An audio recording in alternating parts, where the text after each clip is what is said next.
Oh man, Steven, there's so much to talk about today about Sony. Oh boy. Beep, beep, beep in reverse. So obviously we have a lot to talk about today in regards to Sony and their brand new RX1R3. I just don't understand the naming. It's quite a mouthful. Yeah, that name is a little tough. I always get it confused with like the RX 100 line. Do you know what else is a mouthful, Steven? WNBC. That's such a good scene. Yeah, we have a lot to talk about with the Sony thing. That is going to be our big story, which we will get to because we have a lot of details and information to go into, as well as thoughts, because it's a lot about thoughts and prayers when it comes to the brand new Sony camera. But to kick this off, let's do a boot camp review real fast. The boot camp, the latest one, was here on Sunday, and it was a sold-out boot camp with 18 people. We brought in 3 models plus a special secret model that brought another model and a secret car, which was really good, and you had to be here to know what that is. You get a model. You get a model. You get a model. Look under your seats, everyone. The whole point was to try and get extra models so that it keeps people's interest and also spread people around so everybody's not clumping around fighting for photos. Do you have people that tend to take too long with models? Like, they spend 20 minutes with one model or something like that? No, I think the problem is too many people just try to clump around in a circle like you always see at a photo walk instead of taking charge and being like, you know what? Hey, model, I'm going to work with you right now. Well, and then everybody else could be not, but within reason, right? You can still take photos of the model, but I want people to be like, all right, so I want to get this photo right here. Boom, spend the minute or two and get that, and then you can rotate and move around instead of everybody just clumping around. But what I will say, it was a very unique and different group this time. Generally, the age demographic is split, right? You've got maybe a kid who's about to go into college who thought it would be a great idea, or somebody in their 20s and generally 30s and 40s and 50s, and then of course retirees. This age demographic was 50 plus average. 50 plus average. And the oldest person here was 82 who didn't, I would have pegged him at about 72 physically. He was just awesome. Good for him. Everybody was great. Let me quickly read you a testimonial that Rob from Delco said. If you already heard this on Photo News, I just want to go over it real quick. I personally really appreciate the pace of the class. There was no wasted time. It was a huge knowledge transfer that was occurring, and you provided multiple scenarios to shoot in that people like myself never get the chance to shoot. The couple of times I had questions for you or Greg. Greg's the other guy that shoots with me, who's a full-time professional for, I don't know, the last 20 years shooting sports and knows business and does the portraits, does everything. The times we had questions for you and Greg, the answers were quick and corrected my issues and were direct. And he goes through to talk about the different opportunities we gave them to shoot, talked about the prep work we did, and it showed that we planned and everything was great. He didn't mention that lunch was amazing, but everybody always seems to love lunch. But he also talks about how the one-on-one training was there too. Because even though we have 18 people, which we think is manageable, and it is manageable, we do take the time to answer your questions directly. And what I'll say is a lot of times the epiphany moments happen because people have their camera set wrong. Sure. There is like modes that they have set wrong. You're like, wait a second, let me figure this out. Because they come up like, why am I not getting focus with my Z8? Oh, and sir, like, you're in manual focus. That's why. Well, I found I did that you the other day. You don't have a lens on your camera. Yeah. You don't have a battery in your camera. What is going on? The lens cap is still on. Yeah, no, this happened to me the other day where I was shooting a lens and all of a sudden I'm like, why is it not focusing right now? And somehow I hit the switch from AF to manual. I've done that a lot just by putting lenses in my bag and then pulling them out, and like the switch maybe rubbed up against the side of the bag and switched on me. Yeah, that's happened.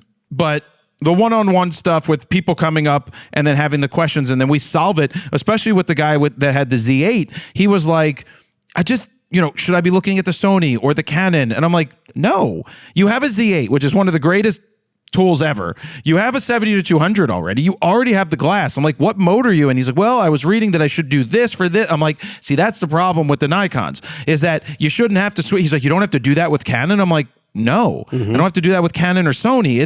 This is the mode. So I put him in either 3D tracking or the other one. And as soon as he shot basketball, he was like, oh, wow, that changed everything. And I was like, yeah, it's not the gear. I tell people it's always us.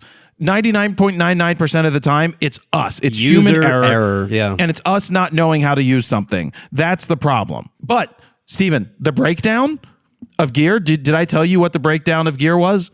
You hinted that it was a lot of Canons, I believe. Yeah, so out of 18, only 4 were not Canon. So 14 were Canon. And for the first time ever at a boot camp, it was all mirrorless. We didn't have anybody with a DSLR at this point. And that shocks me based on the age demographic. Yeah, well, everybody was we had an older couple that came here as a road trip and will be going and shooting it. They shoot together, and it's great. It was a lot of fun to have these people here. Any RX1R Mark II cameras? No RX1 R2 Mark II cameras, Stephen. You know what's funny none too? of those. Speaking of age, by the way, I'm looking at the YouTube analytics on the back end, breaking down the age and gender. Obviously, we're predominantly a male watching channel with 95% of the audience being male. Hey, how many Subaru subscribers are there? It does not list in the that. metrics. No. It doesn't have that? No. I thought that was a new metric that YouTube was adding. But breaking down the age, the biggest age audience is 25 to 34 at about 25% of our viewers.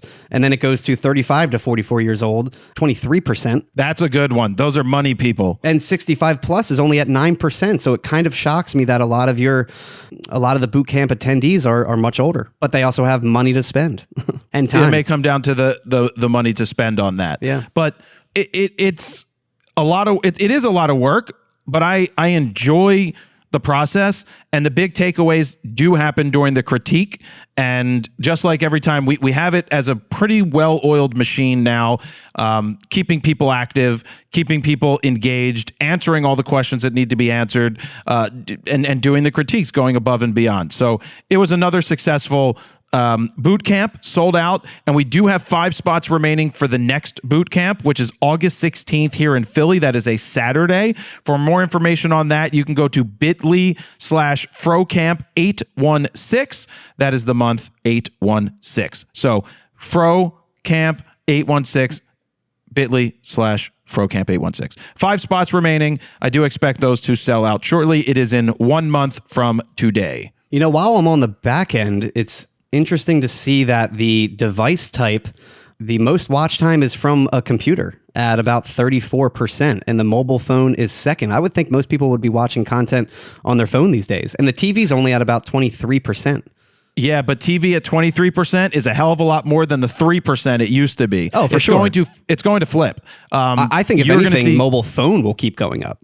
No, I think mobile phone is going to go down. Really? You think? Yes, it's because what's happening is more people are watching YouTube on TV on their connected devices than they are on their phones. See, I have it on my TV. I have the YouTube app and everything, and only thing that we watch is Miss Rachel or like Sesame Street. I don't really watch any of the actual content I want to view on the TV. I tend to honestly do it on my lunch break, like on my phone.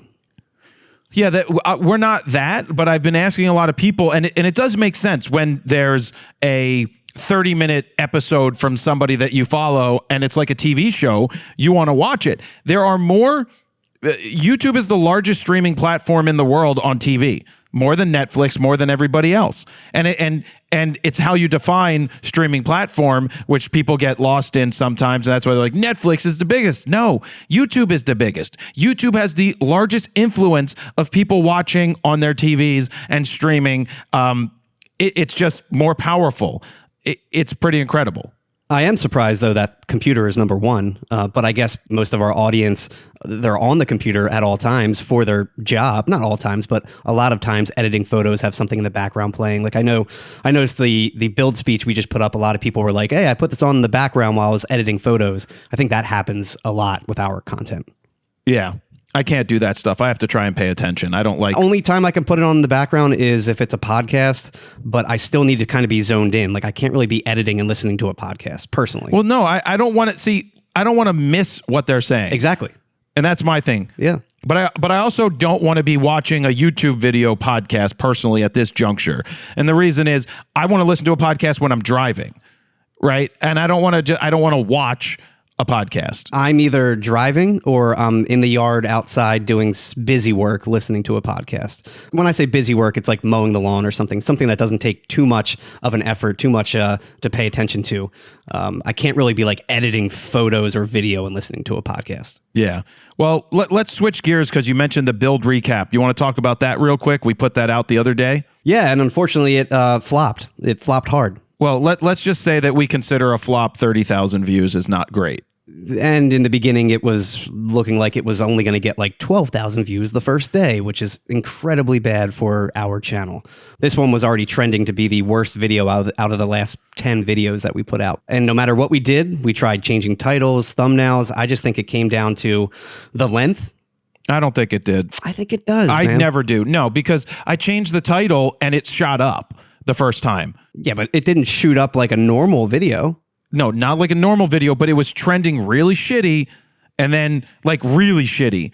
Like, I mean, horribly shitty below what it normally would do. And then I did it and it juiced up a little bit, but not to the extent that we would want it. Yeah, I wouldn't consider it much of a bump. Like last year's was 170,000 views. You kept relating it to that, and it's pretty hard to top something when it has you basically crying in your mother's gravestone in the thumbnail and saying the sad truth about photography. I mean, talk about a clickbait headline. Well, it was true. Very true, and super powerful. It would stop me in my tracks if I was browsing YouTube. The unfortunate thing about this specific video is that the comments are so beyond quality and good, because if people are like, I logged in, I was going to watch like 5 minutes, but I was hooked in and it was an incredible message. And I'm sending this to my son, or I'm sending this to a friend. And it is a good message. Yeah, it's a shame it didn't get the views it deserves, because I do think the speech was really well done. And we did something different. We did a slightly different intro where it's more of a sentimental, serious intro, voiceover from you, kind of talking about like, am I good enough, imposter syndrome style, kind of that vibe. And then that leads into the actual speech. I did get the final exported video clip pre-stream from B&H, which was great. Unfortunately, I didn't have any of the stems, any of the raw assets. I was hoping to get like the soundboard audio, that kind of stuff. So I had to do a lot of cleaning up. And then I ran around the entire venue and mixed in a lot of my footage too on top of that. And we got to throw in a lot of behind the scenes stuff, like you shooting Perry Farrell, Brett Michaels from Poison, all of the photos that you reference. It's a solid speech that unfortunately didn't get the views we hoped for. We went through, I think, 4 or 5 different titles and a couple thumbnails on top of that. We tried to kind of do fun to photographer style, where more of a serious, vague title with a serious looking Jared, because we knew if we just said Build Expo speech, it would get 0 views. And we tried to juice it up a little bit. So we started off with This Changed My Life, with a serious picture of you on stage, because the whole theme of the speech is surrounding that letter you got from your dad that basically kicked you in the ass and said, hey, you need to change your life. You need to do something. Figure it out. So we did This Changed My Life. That obviously flopped. We then went to This Changed Everything, because in the past that's done well for us. It did fine. I mean, again, we have 30,000 views 5 days later. I don't know if I consider that fine. No, I mean, it's disappointing. It's disappointing, but it's a video we wanted people to watch, because it is solid, and this is just the rub you have when you try on YouTube to do anything, is sometimes you win and sometimes you lose. It's frustrating. It is always a coin flip, always a gamble. That is for sure. And eventually we landed at the hard truth about photography, with basically a picture of you on stage, because F it at that point. It is what it is. Hopefully it gets some views down the road. But I think it's a really solid watch. So if you guys haven't checked it out yet, or you weren't there live in person, I highly recommend taking the 52, 53 minutes to check it out. Or watch it at 2x speed and you can cut it in half. Yeah, you could do that too. You know what I find interesting? See, it's these videos that don't get as many views, like the critiques and stuff, that have 1,700 likes, right? 1,700 likes is more than we get on, say, a Photo News Fix or other types of videos, and that's with double or 3 times as many views. So I don't know about that. The last Fix, we got 2,300 likes. Oh, yeah? Yeah. Well, that's good. We always But get well over 2,000 usually. Oh, that's good. But this to have 1,700, it just shows you, and the quality of comments are fantastic, except for this one comment, this sour grapes one. Quote, I believe I can do anything. Quote, AKA, I had amazing parents and a privileged childhood. I wish y'all would just be honest about what it really is. And it's like, you know what? One, go fuck yourself. Two, I've mentioned time and time again about the childhood that I have. You know what we have as a leg up, Stephen? When you're white and male, when you're born white and male, I've heard Scott Galloway talk about this numerous times, or Gary Vaynerchuk talk about that shit too. When you're born a white male, you have, in essence, a privilege just by that, a leg up just because of that. But you also don't know what people go through. You don't know that, like, the struggles that that we might have had growing up. Like, it's not like we were rich or wealthy beyond belief at all. I think my dad coming out, being self-employed, took a risk to be self-employed, didn't want to work for someone else, so had to make his way. We lived in a townhouse connected to 30 other townhouses growing up, right? It wasn't like the most extravagant neighborhood. In fact, the neighborhood went to really shit, and we were lucky enough that my dad had a good amount of years that moved us out of there into a better school district. Yes, we had that privilege of doing that. I've never wanted for anything when it came to food. We had food on the table. We could take a vacation in a year, right?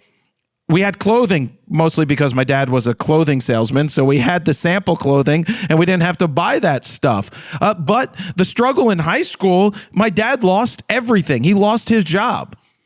His job disappeared, right? That whole job. And I remember the struggle that he didn't really tell us about at the time of trying to keep us in the house. I mean, selling all my bonds and my brother's bonds that we were saving up.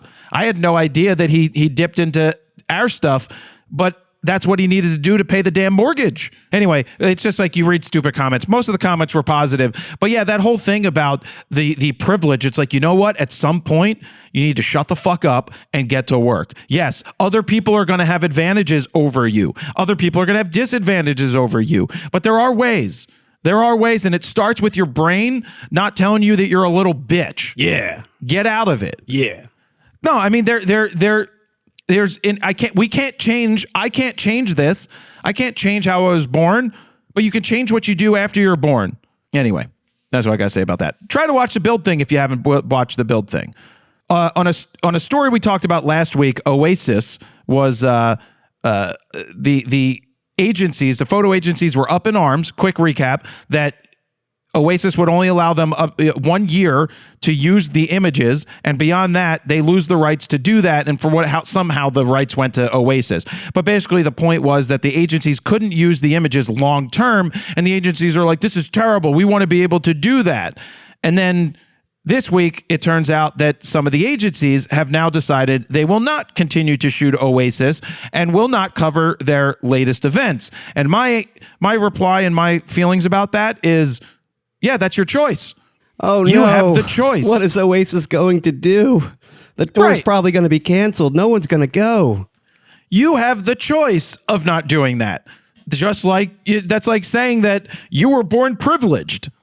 I just think times have changed, and concert photography is times have changed. Unfortunately, not really needed at all. I get the whole historic thing, like we photographed them in the 90s and we can draw back to it. But you know what it looks like? Two guys standing on stage singing. And Oasis has the ability to take their own pictures and then supply them to Getty and to whoever else for distribution if they want. This is a business for Oasis, just like it's a business for Getty. And all of the other agencies that chose or chose not to shoot, because they only care about selling the images to make money. Because if a magazine or a newspaper or a publication can just go directly to Oasis to use their approved images, they're not going to be much different from what another person is going to be able to go and do for the news agency. So I have no problem. I personally have no problem with this. I just don't. I love it. It's always that sour grapes of, well, I don't have the access and I can't get the same pictures there and I can't use them for my website. No. I stand with Oasis on this one. 100%. Oi. Oasis. Liverpool. Oh, wait. They're not from Liverpool. They're from Manchester. That's right. Oi, I am John Lennon, oi. Hey, fuck you, eh? They really do think they are the Beatles. Yeah, but like, I'm the greatest. So what? They've proven it. It works. It's good. Next news story. Canon, Steven, firmware. Canon released some new firmware, eh? Yeah, so Canon put out a last-minute firmware update that we weren't aware of until the day before for almost all of their EOS R cameras. But the big ones are for the R1 and the R5 Mark II, which brings a lot of new features and bug fixes. Not a ton. It's definitely a minor firmware update. Honestly, I was hoping for a bigger firmware update, like a 2.0 firmware update, but we got a 1.1.0 update, which, by the way, they've already pulled not even 24 hours later. Like we always say, do not update your firmware immediately. Give it a few weeks, I would say, at least. At least 2 to 3 weeks. Let people be the early testers, the early adopters, and brick their cameras, because you do not want that happening. And apparently, people were almost bricking their cameras because it wouldn't support like a 2 terabyte CF Express card when they would try to install the firmware. So they already pulled the firmware. Although I will say, I just downloaded it this morning on Canon USA's website, so it's at the time of recording this, still live on their website. Do not install it. Yeah, do not download it. Do not install it. This is why we always say, just wait. There's nothing revolutionary in these firmwares. I mean, yeah, I want the pre-shoot thing, but I didn't rush to update my R1. Actually, in fact, when I was doing that rant video for the Sony, and I then took my thumbnail using the Canon Connect app, it said R1 update that was available. And I was like, no, I don't want that. And that was before knowing that they pulled it. Yep, so you can update your firmware from the Canon Connect app. And now, after this firmware is installed, apparently you can also update it from the camera itself, as long as you're connected to a Wi-Fi source. Apparently, so that's kind of cool. You can connect the camera to your Wi-Fi source, because my grandpa said that apparently it's something new that you can do, and apparently is the new word. So there's a whole giant list of updates. I'm not going to go through them all. I'm just going to hit the top level ones. But for the R5 Mark II and R1 specifically, they improved security features. So Tony Northrup, you finally got your password protected camera. Whoop, whoop. You can now set a password. So when the camera turns on, you have to put in your password to use the camera. You can also disable it too if you want. Okay, Todd. Yeah. And they already have it updated on the manual for the R5 Mark II and the R1. And if you look at the password management new section, it basically lets you put in a 6-digit numeric password, and you can turn it on or turn it off. I don't know if I like it. I don't know if I would have it on, because I don't know about you, but personally, when I'm switching lenses, I turn the camera off, switch a lens, and then turn it on. I'm not one that, especially with a mirrorless camera, is keeping the camera on, switching lenses while the sensor is completely exposed. I know people that do that. I know a lot of people that do that. But with the dirty environments that we used to shoot in, like in the sand or in a concert pit or whatever it may be. At the orgy? At the orgies, yep. I would always turn the camera off and then switch lenses. This would obviously slow us down significantly if we had to put a password in every time I turn the camera off and on. It's one of the dumbest ideas ever. Now, I like you said, I turn off the camera when I go and walk. Like if I'm going to walk for a couple minutes, I turn off the camera. It's just a habit. Change lenses, habit. Always. Camera go, but even if you don't turn it off and it goes to sleep, when it wakes up, you have to unlock it again. So either put a fingerprint reader right there on the camera that automatically biometrics it to you, but that's stupid. What if I hand it to someone else? Yeah, I mean, it's more rare that you're handing it to somebody else, but it's just like the phone. When you want to quickly use it, you just swipe up, it reads your eyeball, and boom, you're good to go. Like it's so annoying when you have to put the password in every time, the PIN code. Yep. And it'll be the same with the camera. You're going to miss moments for sure, but it's good and bad. I mean, the nice thing is you can turn it off, but what if you put the wrong code in and you forget it? What happens That's then? what they said. There's no way to get it back. Yeah. Unless you reset the whole damn camera, which if you reset the whole damn camera, that defeats the whole point of saying that it protects it from when a thief steals it. And I also look at it as like if a thief is stealing your bag, the bag of lenses is worth more than the body generally, unless you're, R1 guy like me and have 2 of those because, I'm cool. I think it's a really stupid idea, the passcodes, because it just slows you down, and I don't want to be slowed down. And it's been unnecessary since day one of digital cameras to have that. Like, how many cameras are being stolen? The amount of cameras stolen is so few. It's not going to prevent people from stealing it. They're still going to steal it. They're just not going to be able to use it. The camera has low jack. There's no deterrent there. You know what I mean? Yeah. Why don't you get a club for your camera? That's right. I got to take the club off and put the club back on every time I go take a picture. So moving on with more updates via the firmware, we did finally get an update to the pre-continuous shooting, but unfortunately the only thing you can do is change the number of shots recorded during pre-continuous shooting. They can now be set to single increments. So instead of having a set 20 pictures when you're shooting with the R1 or a set 15 pictures when you're shooting with the R5 Mark II, you can say, hey, I just want 5 pictures. I just want 7. But before it was set to a half a second. Correct. It wasn't even how many. It was just a half a second or not. Yeah. But that's the thing, is like, how many do you get and how many do you want? It's just you have to find that dance. But I'm not updating my camera. I do question, does this update now allow you to set it to a custom button? Can you do one press and turn off and on pre-continuous shooting? They didn't that to me mention is it. more important. That's 100%. more important than the other thing. I agree. I can live with the half a second thing, but the quickly turn on, like every time I use a Sony and I'm in pre-capture, I'm like, oh, you know what? I'm photographing a kid right now. Let me just hit the button. I don't need it a pre-capture on. Exactly. Or if something's happening, Shohei Ohtani comes up and I want pre-capture on, I just hit pre-capture button on the back, literally on my thumb where I have it set, and I'm good to go. Yeah, just like speed boost too. If you want that crazy extra high frame rate with the A9 III, boom, one button press. Like, I just love how Sony is so customizable, where Canon still, it's so weird. Like, certain buttons you can only set certain features to, and then other buttons you can only set certain features to. Why not set anything to any button like Sony? Exactly. So the moral of the story is don't download any of this firmware until they re-up the firmware, which is probably going to take a couple of weeks. They also included, by the way, a few autofocus updates. One of them is now a new case special mode, which is now suitable for shooting subjects through a net, such as badminton and volleyball. Very, very specific sports.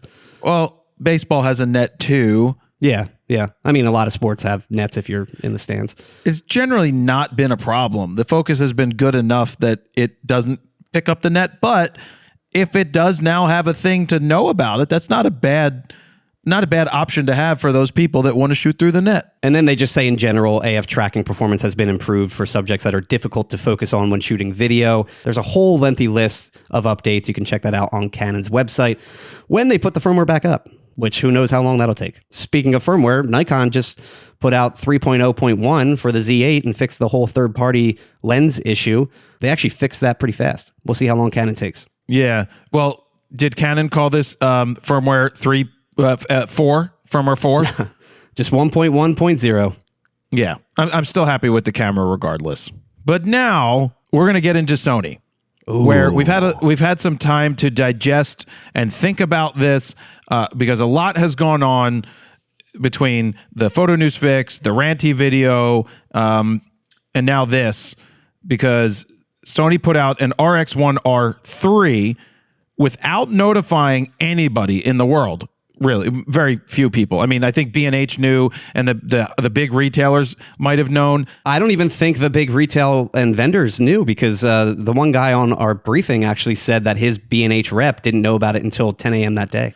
Well, that's his B&H rep. I got an email at 10 a.m. from B&H that a camera was announced. I got that before I got the Sony email. Sure, but B&H didn't even have a picture of the camera, no specs. It just said the name. That's really They had a video. Oh, they did have a video. Yes, under features, they had a video down there. Not them holding the camera, but it was a video that the Sony went promo live. video, yeah. Yeah. They didn't have a photo up right away, but it was a promo video that they had in the description. So they had it.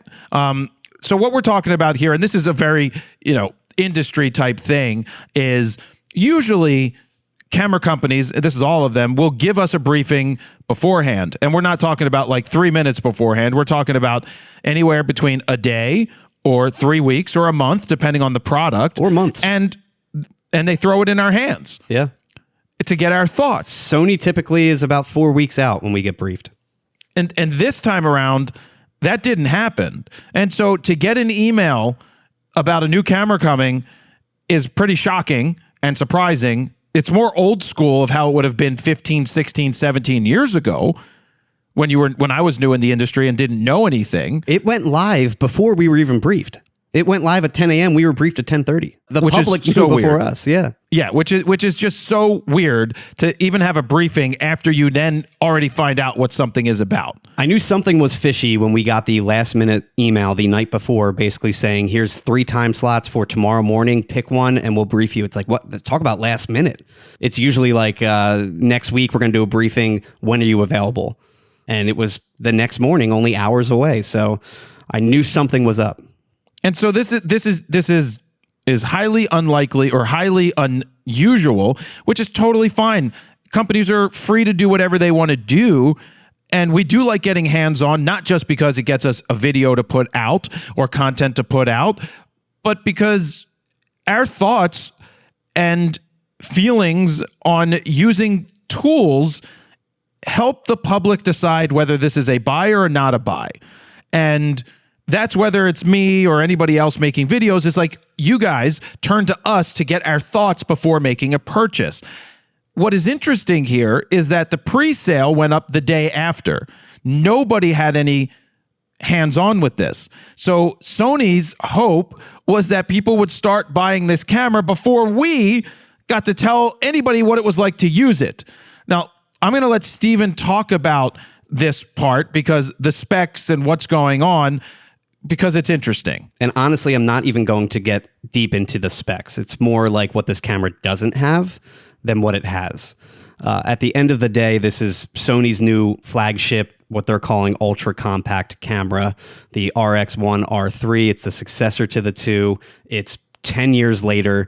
We all thought that the 2 was the last version they were going to make because it's been so long. But 10 years later, they decided to put out a Mark III. And it's pretty lackluster. It was popular to like the niche audience, the diehard Sony fanboys, the 0.01%. Not many people owned the Mark II because it was a $3,200 high-end point and shoot for the most part with a fixed lens. But a very small market. The quality of it was pretty amazing for the time. And now this is really just an A7CR point and shoot. It's the A7CR specs in a more compact body with a ton of limitations for $2,000 more. That's the big story here, is the crazy pricing that they're trying to get for this camera. The Leica pricing, the high-end GFX 100 RF pricing. $5,100 this camera costs. And, being $5,100, it's like, well, it better be premium. It better be $5,100 worthy. And it's just not worthy when it's using the same lens that it used 10 years ago, which used almost 13 years ago. More so, I keep hammering home the fact in my rants that an A7 CR is one of the greatest, most well-rounded, action-packed, spec-driven, small cameras in the history of cameras ever made. It's Sony's one of the greatest cameras ever made. So we're not sitting here shitting on Sony. It's shitting on this choice and why they made these choices. And the big thing is the A7CR is $3,000 and it offers so much more. And it's almost just as compact. Now, I get it. That's not the point. It's meant to be more like a Leica or a GFX 100, whatever. The high-end flagship point and shoot, something you can stick in your pocket, even though you can't stick in your pocket. But Steven, you don't even have to compete with the Leicas or the Fujis. If you were like, you know what? Our A7 CR is so good that why should we limit you to a fixed lens that you can't grow with this camera when the A7 CR allows you to put on a Sigma 35 f2 for $719 or any other lens that you choose to put on it. That's the angle they could have taken. Sure. But my point is, I think they're trying to go after the Leica shooters, the high-end market, the people that want to flash around this camera and be like, yeah, this is $5,000. Look, check it out. Pretty cool, right? Even though it just looks like the Mark II for the most part, the design barely changed. Their big thing was like, oh, the top plate is now flat. That's really all they had to say. Wait, isn't that what Fuji did with it's the one piece of aluminum on their X5 or whatever the new one is? One piece of solid aluminum. Who fucking cares about your one solid piece of jerk-off aluminum? I think this was their opportunity 10 years later to do a complete redesign, to introduce new specs, because spec-wise, we have the same exact 6-year-old sensor now as the A7R Mark IV. The A7R5 has it. The A7CR has it. Great sensor, though. It is a great sensor. Don't get me wrong. It is the best sensor that Sony has. That's what I've always been told by their former head tech guy. I just think they pulled another classic Sony move where they had a lot of parts laying around and figured they could recycle them into a new body, and tweaked the Mark II body just slightly, threw in the old parts, and called it a Mark III. And they're trying to put lipstick on a pig. Exactly. They tried to sell it to us because we did get on that phone call. Let me just say this. What are the reasons why they would try and not give us briefings beforehand? One of the reasons that's always given is that, well, we didn't want it to leak. We didn't want it on Sony Alpha Rumors. They put so much power. They give so much power to Sony Alpha Rumors, and they try to say that Sony Alpha Rumors gets it wrong. What Sony Alpha Rumors gets wrong is the timing. They always get the timing. They just throw shit against the wall. But when they do give you a list of specs that they say are confirmed, they are confirmed. Oh, yeah. And they're before we even know the specs most of the time. Yep. And so, yeah, I get it that you don't want the wrong specs out there for people to get their hopes up for. But the fact is, 95% of the specs that Sony Alpha Rumors does, for as much shit as I give them, are always right. So I don't buy into that idea. I don't buy into the fact that they didn't want us to leak it, because why would you choose to have your reputable sources suffer over one source that you shouldn't really give too much shit about? And that's Sony Alpha Rumors. The other reason that we've come up with that they would do this last minute and put up the pre-sale before any of us can tell you what we think about it is that we think they knew that this was not a great offering, that it was overpriced, it's underpowered for that price, and they knew that if we got it in our hands and knew the specs beforehand, we would say exactly this, that this camera shouldn't exist at this price point when the Sony A7 CR already exists, and that shoots 10 frames a second. This new Sony shoots 5 frames a second. It doesn't have an ND filter. It has a leaf shutter that gives you 1/2000th of a second at f2. And anytime you want to go beyond that, you've got to up your aperture. And the lack of the built-in ND is a major issue with that 1/2000th limit wide open at f2. Now, it does do 1/4000th at 5.6, but you're Defeats stopping the down whole at that purpose. point, and it defeats the purpose of this f2 lens, yes. Defeats it. Guess what you could do with the Sony A7 CR? Put whatever lens you want on it and go faster shutter speeds. Yeah, and they tried to say that, you can do 1/8000th electronic. It's like, yeah, but this 61 megapixel sensor is terribly slow. The readout is way too slow to almost do anything with the electronic shutter. I should also say that, yes, it's a $5,100 price tag in the United States. That, based off of the math, if you take Canadian prices or you take European prices, Japanese and pricing, you convert it, Japanese price, and you convert it to US dollars, it looks like there's like a $600 premium put in there. Regardless, that's still a $4,600 camera or $4,500 camera. It's still $4,500. It's still expensive. It converts to about $4,500, but yeah, the Mark II came out $3,200 in 2016, I believe. Now, on top of that pricing, it gets even more extreme. If you want to put a case on it, a Sony case, it's $250. You want to get a lens hood for the lens? $200. You want to get a thumb grip, and yes, we're talking about a thumb grip, $300. What are you doing, Sony? They out-Leica'd Leica, because even Leica's Q3 thumb grip is not even $300. And they're always premium pricing. It's $245 for a Q3 thumb grip from Leica, and $300 for this Sony one. you expect Sony to come out with something super sexy. They've always been coming up with something unique and interesting and cool when they put out the cameras. I say that the A7C CR is sexy. What is sexy is a Fuji X100. Not perfect, but sexy. The GFX 100 RF. Talk about taking a chance and being sexy. It's $5,000. It's less than this Sony. It has a medium format sensor. It's better.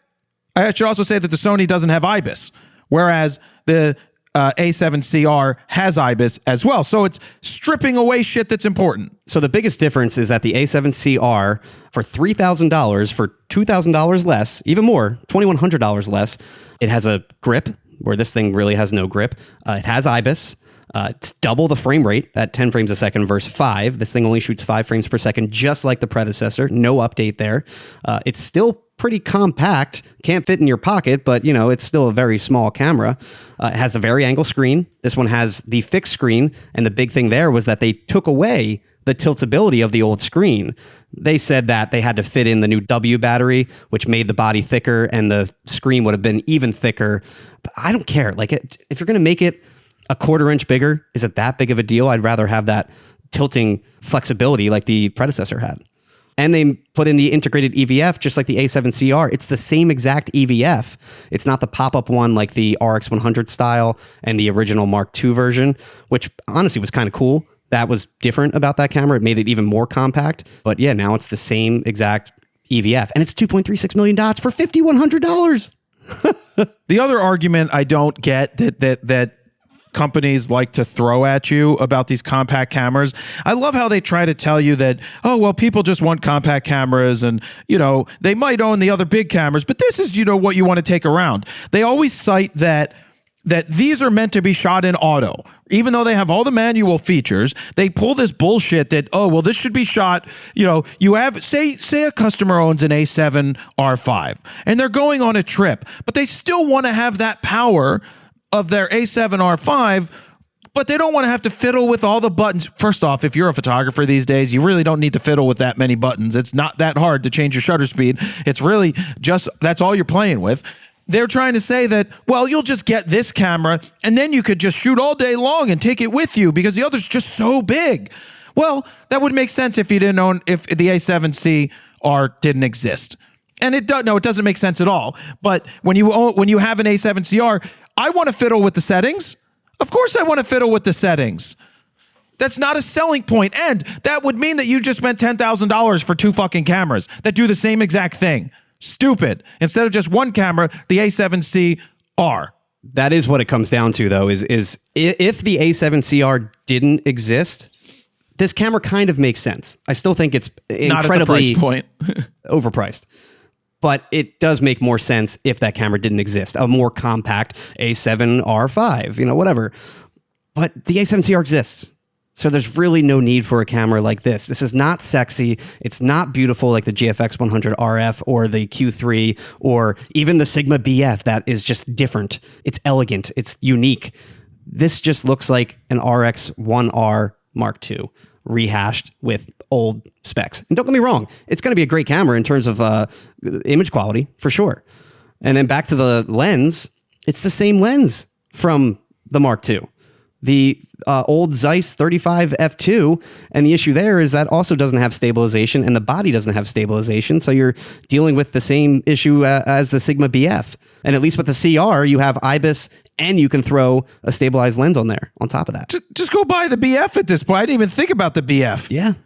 That's $2,000. Yep. And then with the $719 lens, the 35 f2, the BF is a lot more limiting in terms of practical usage. It is, but if you want sexy and you want that Rolex, you want to show off, that could do it. And it doesn't have a viewfinder, but that's at least they did something unique. This is an unnecessary release that I think Sony knew was I don't know why they would do this. You can't sell it, in my opinion. This is not a camera worthy of doing when others exist. Because look, you're not beholden to an ecosystem when the camera can't grow. When you don't have accessories for it or take the lenses off, there's no future for the camera. There's a future for the A7CR. Yeah, I also don't think it's for that market, though, for that demographic. They try to sell it to us on the calls by saying that, for those shooters that have the higher end, our mirrorless cameras that are bigger, that just want to take something around that is smaller. Yeah. I just think that is stupid. 40% lighter than the competition, like the Q3 and the GFX 100. I'm like, yeah, and the GFX looks badass, and it has a medium format sensor, and it's less money. Yep. It's $4,900. It makes that look cheap. They made the GFX 100 RF and the Q3 look reasonably priced, which is a big feat. Yeah. And they pulled it off. We're waiting to see if we get a review unit of this. There's not much to, the truth is there's nothing to review. There's nothing to review other than comparing it to something else. It has all of the same features of shit that already exists. The only new features in this camera are the two new, the step cropping shooting mode. Stupid. Where you can basically press a button and punch into 35 to 50 to 70 millimeters and do a internal crop, which is the same thing that the Fujis do and the other cameras do. And then they have two new film looks that they added, the FL2 and 3. The other two were introduced, I think, in the new FX2. They couldn't even outdo Fuji there. Yeah, exactly. Film simulations. Hello, Fuji. At the end of the day, they had the time, nearly 10 years, to do something different, to do a complete redesign, to add a new kind of lineup, to make something sexy like the competition. And they just kind of gave us the same thing with old tech. Again, we're talking like 6-year-old tech here. For that price, it's not acceptable. No, but I just think they could have marketed, again, the A7CR as the camera and come out with a kit that it's paired with a lens. And if you don't want to take the lens off ever, then don't take the lens off ever. Come out with a beautiful kit, change the color, change the design. Like, don't change the design. Make it the same one. Leica does it all the time. Make it this special edition fucking camera and be like, look, we don't think it's necessary. We know that you like this other camera, but we have this super powerful tool that already exists. There is no reason for us to spend the time and effort to make this other camera when this we're going to pair with this awesome lens, and then you have the choice in the future to do this or not. And speaking of lenses, you could still make it pretty small and compact, the A7CR, for still much less. You could get the 40mm f2.5. That's an $800 lens. You can get the Sigma 35 f2, which would equate to the same exact focal length and aperture of the Zeiss one that is on this body. That's $719, and it's pretty small and compact. Although it doesn't have any lens stabilization. But again, you have IBIS in the body, so it doesn't matter. You know what we haven't talked about, Steven? We don't even know if that lens is capable of resolving the 61 megapixels at this point. So that was my question, is that's a 10-plus-year-old lens that was resolving a 42 megapixel sensor, the A7R3 sensor. At the time, could it perfectly resolve a 61? I mean, that type of sensor didn't exist. That high-resolution sensor wasn't around then. Granted, it's only 20 megapixels more, but still. But they always make a big deal out of resolution of lenses. I don't give a shit about that stuff, but they always use it as a selling point. They make a big deal about the integrated lens and how it's paired perfectly with that sensor and how it resolves better than having to take a lens off. And, it's because it's not as close to... They said that you couldn't even fit a piece of paper between the sensor and the lens. That's how tight and compact it is inside the body. Come! Oh my God. Oh my God. Talk to me dirty. Oh, say it to me again, Steven. How many pieces of paper can you fit between the sensor and the lens? How many? 1. Oh! None. Oh my God, Steven. Holy shit. 1? Did you ever see that South Park episode where the internet went down and Randy's trying to watch porn on it, on the one computer that exists that the internet's connected to? No. So he hasn't, played with himself for quite some time, and he explodes all over the room. That's what that reminded me of. It was a spooky ghost. Well, that reminds me of another story of my grandfather. What? Do I want to hear this story? Yeah, my grandfather, when he lived in this community in Florida, they have like the library and the area where there was connected internet. This is going back before the older people didn't really have phones and laptops that connected to the internet. So if they didn't have internet in their home or their apartments at this living, it's not like a senior living facility. It's a senior community, 55 and over. Sure. Back when he was alive. They had to ban a couple of the of the residents for using the public computers for porn. Oh my God. Hey, when you discover the porn that you were, when they were, the porn for these guys in the 50s and 40s of my grandfather, my grandfather had Playboys all over my entire life. You go into the bathroom, there was a rack of Playboys. So for the articles. But that was normal, right? That was normal in a Jewish household. No, their Playboy was like the Sears catalog where it showed women wearing bras in the 1930s. That was their porn. No, seriously, that's what they had. Yeah, I'm sure you're right. Yeah. Now, in my research on the internet, I found that there was cinematic porn as soon as Edison created the hand cranked camera. They were putting naked people in front of it. Yeah, they were putting naked people in front of the camera as soon as they could do it. So porn is as old as the camera industry. Nudes have always been done, and porns have been made in the 1920s and the 10s and the 1800s. You used to have to go to get these flip book porns. I knew I shouldn't have went down this rabbit hole. No, but they did, man. Flip book porn, man. You would go to one of those places, you put your eye in this thing, not your dick, and you would spin it and you'd be like, "Oh my God, it's a girl taking off her slip on, oh my God." Oh. Basically what it was motion pictures, and they would then print each picture and make it a flip book. Flip book, yeah. Yep. I will say porn has moved the film industry forever. Look at Beta. Beta failed. Why did Beta fail? Why did Sony fail again? Because they didn't do porn. Now, why did Sony succeed with Blu-ray where they failed with Beta? For those that don't know, Al Bundy and the Polins. Where are we going with this conversation? Sony. Wrap it up. They owned the Beta tapes. Beta tapes. It was Beta versus VHS. VHS won because it was cheaper and you could put more time on a cartridge. And the porn industry embraced it, where Sony said no to porn. They would have won the game if they did that. So they learned from that in the Blu-ray era and allowed porn on Blu-rays back in the day. And then, for those who didn't know, it was Blu-ray versus, what the hell was the other one? HD DVD or something? Yeah, yep. One was red, one was blue. Well, there were companies that ended up being like, you know what? We're going to do a two-sided disc. One is the Blu-ray and one's the HD DVD. But that was at the end of the wars of this stuff, because everything became digital distribution anyway. And that's your history lesson for the day. Good to know. The moral of the story is old people still crank it to internet porn. Even in public. How did we even get? Oh, okay. Oh man. Anyway, I don't know where we left off at. I think we were talking about how close the sensor is to the lens. Oh yes. How close is it, Stephen? One sheet of paper. Wow, what a great metric, guys. That's what I give a shit about. The one sheet of paper. I love when you gotta sell something so hard that it's the one sheet of paper could fit between the sensor and the lens, and that's your selling point. The funny thing is, during the briefing, there wasn't much to be briefed on. It was a fairly quick briefing because there's not really a ton of like new specs. A lot of it was the same old, again, rehashed stuff. The only two new ones, like I said, the step crop shooting they had to explain, and then the two new film looks. Besides that, it's an A7CR. If we get our hands on it, we have an idea for what type of content we're going to make, and you'll see that when we put it out. We think it's this. God damn it!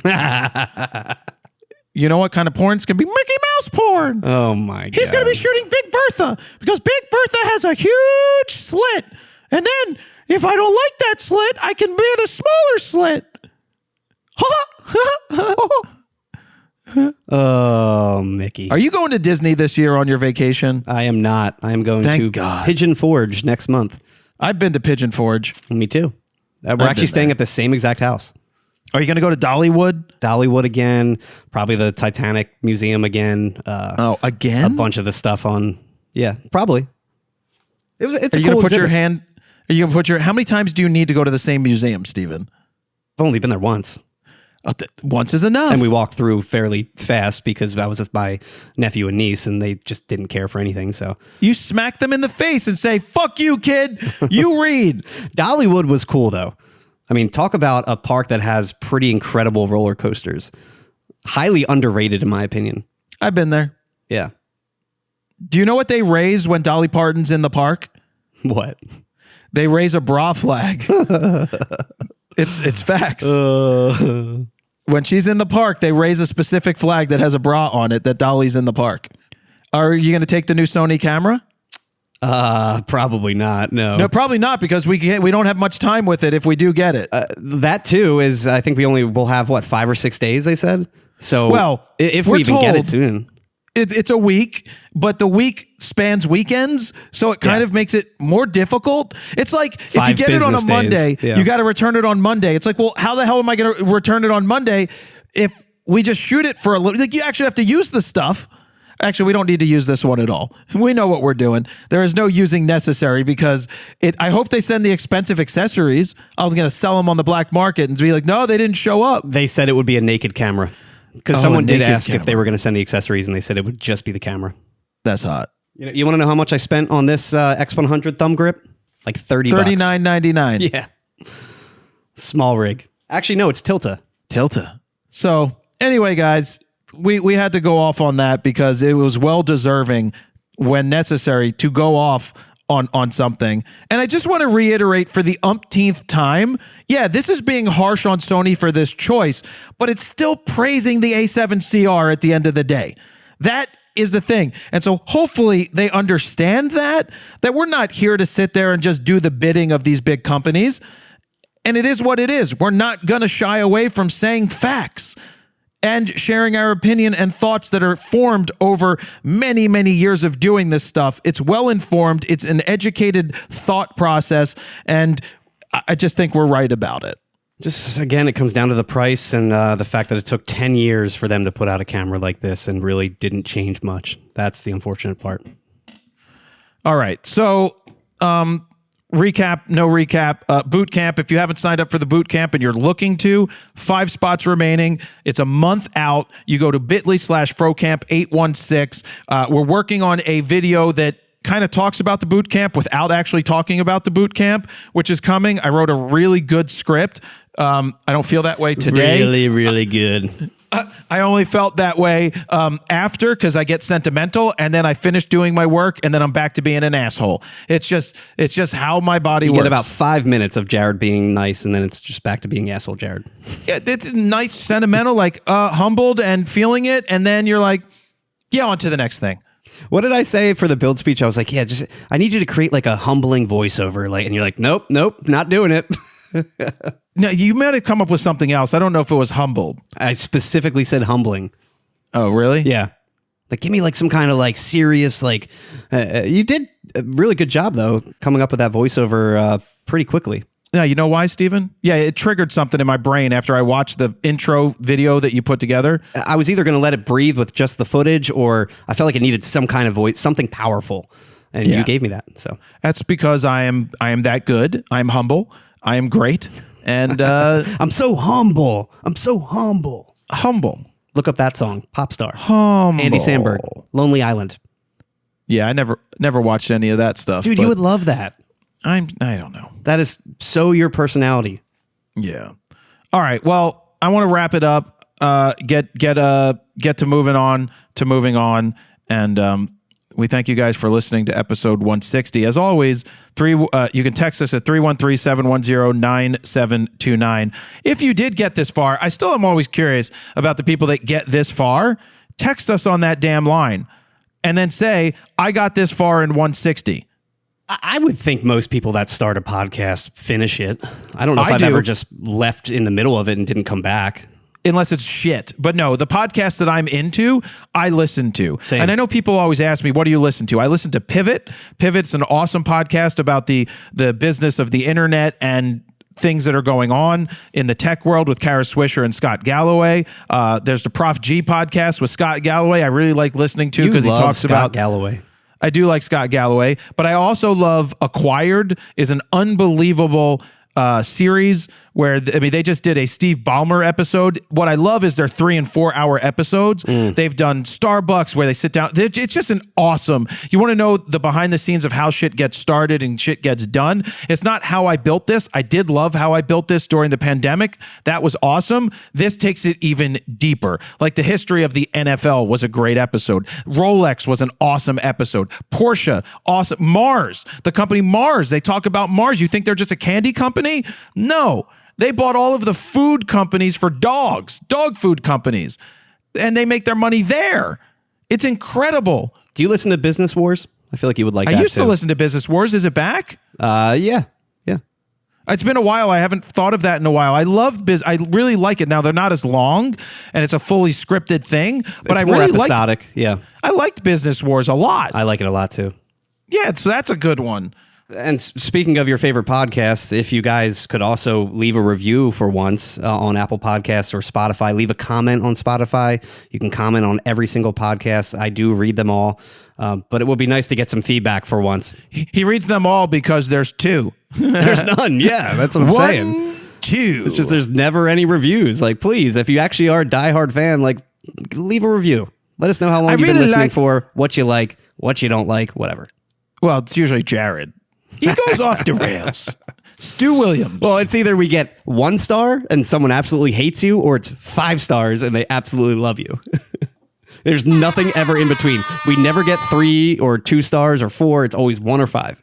Yeah, the best 5-star review was always for Jackass the movie, where the New York Times gave it 0 stars out of 5, and Jackass used it in their trailer.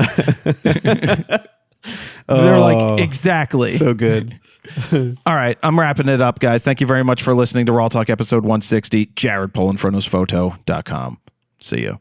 Bye.